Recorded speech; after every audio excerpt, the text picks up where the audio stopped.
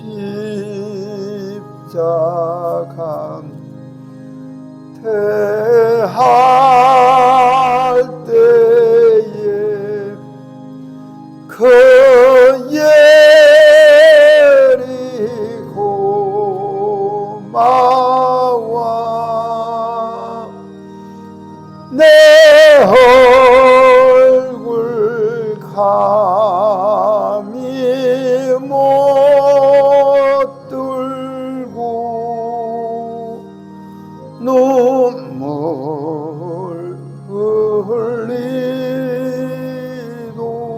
흘리도다 늘 울어도 눈물로써 못 갚을 줄 알아 몸 밖에 드릴 것 없어 이 몸 바칩니다.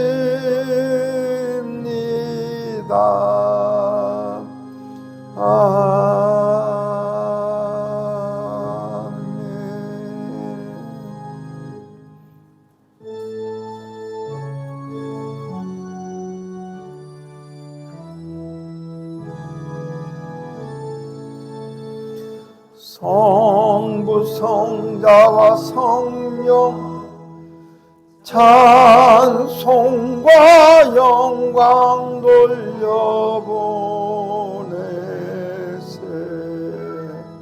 태초로 지금까지 또 영원 무궁토록 성삼일께 영광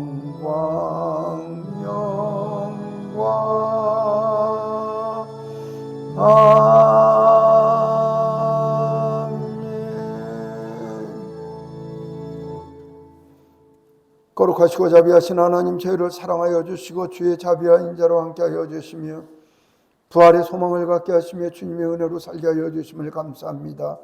죽어질 목숨, 사라질 생명 저희들을 위하여 친히 십자가 지신 그 은혜로 교회를 세우시고 저희로 거룩한 교회를 이루게 하시며 하나님의 천국을 이 땅에서 실현하고 살아가는 저희들 되게 하심을 감사드립니다.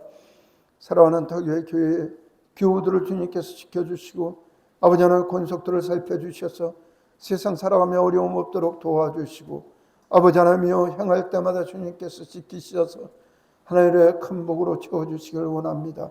사랑하는 교우들 육신의 질병, 삶의 문제, 생활의 문제로 고통당하고 눈물을 흘릴 때마다 주님 찾아가 주시고 만나 주셔서 구하고 바라는 것마다 하나님께서 하늘문을 여시고 큰 복으로 갚아주시길 소망하고 원합니다. 눈물을 흘릴 때마다 만나주시길 소망합니다.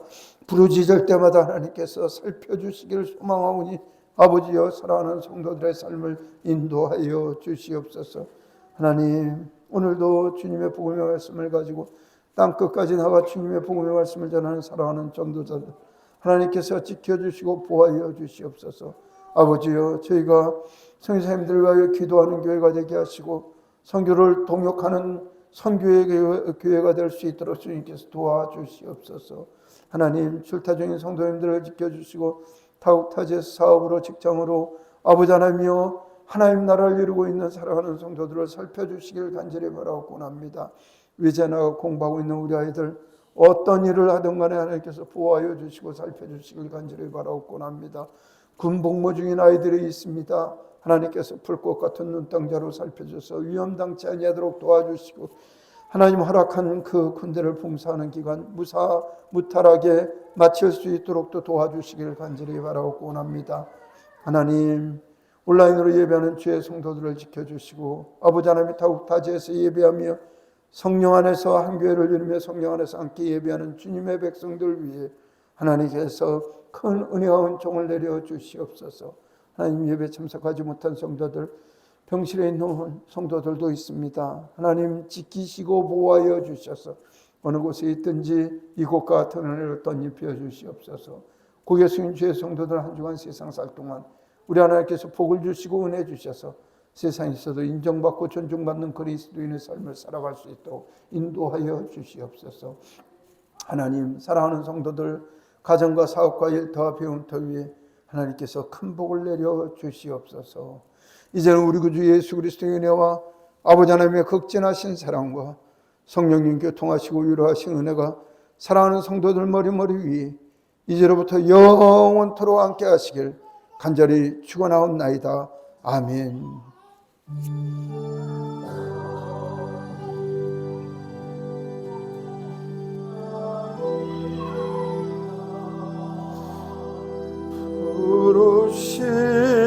부르심을 들었나이다. 인도하사 보내소서.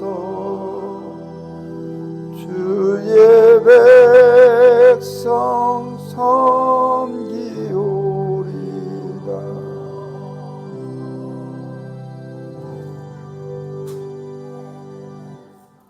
아멘. 자리에 앉아 주십시오. 다음 주 기도는 강세옥 권사님이십니다. 기억해 주시길 부탁드립니다. 예,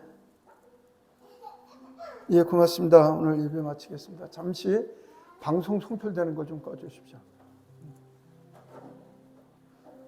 이거 그냥